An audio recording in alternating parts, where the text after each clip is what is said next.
Here, after midnight, on the 7th floor, room service is provided by a refugee. Her name, unlikely consonants and then too many vowels, is printed on an apron tag. Her face is fiery, peppered by the many sweets she sucks from late till 6, as she sits on her hard chair at what the waiters call the bus station. It is her job to take the ordered trays of food and drink and take them down the stairs and corridors, now reeking of cigars, cheap scent, and cannabis. And far from silent with the clatterings of one-night stands, arguments, to restless and needy men who ought to be in bed asleep, and thoughtless television sets.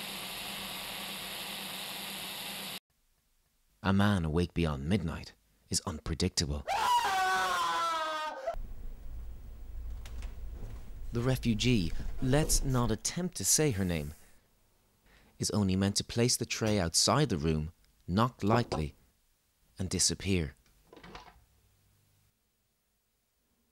No close contact between the busgirls and the guests is tolerated.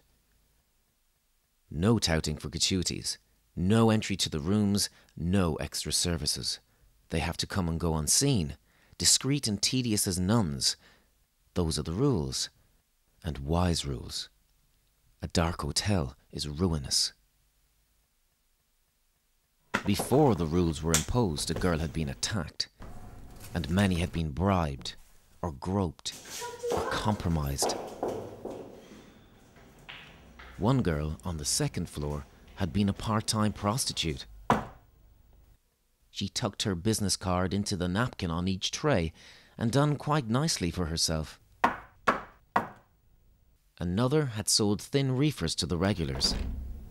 A third had stolen wallets, watches and credit cards. A fourth, for the hell of it, had helped herself to shoes and dropped them down the lift shaft for rats to eat and ghosts to wear. Sometimes, of course, the bus girl on the 7th floor cannot avoid the guests. They have to pass her as they come and go. Or else she finds them waiting at an open door, and then she says, "Good morning." "Good night." "Excuse me?" "Thank you." "Goodbye."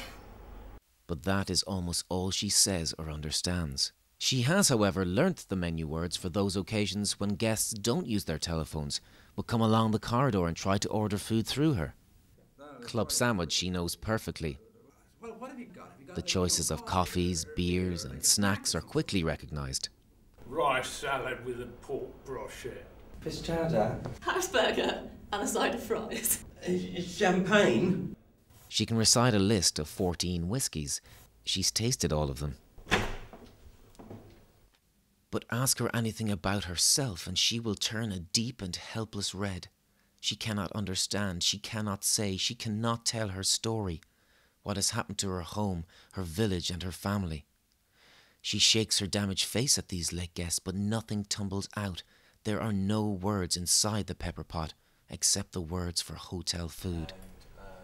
So, how can she tell the man who occupies Suite 17 on Tuesday nights that she is in love with him? That she has fallen for the suppers on his tray and is seduced by what he wants to eat? He always orders open sandwiches, sweet salad, and the sort of hinting aromatic tea that normally a woman drinks. How can she tell the gentleman how much she hates the corridors? She doesn't have the vowels or consonants. In the closing hours of the night, when it's quiet, she has a tour of the 7th floor, collecting trays and anything that's left outside of the rooms.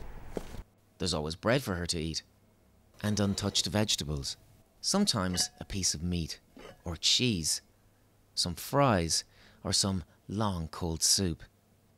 She puts the almost empty bottle to her mouth. She licks the liqueur glasses clean, and once in a while, if she's in luck, she's drunk by dawn on other people's dregs.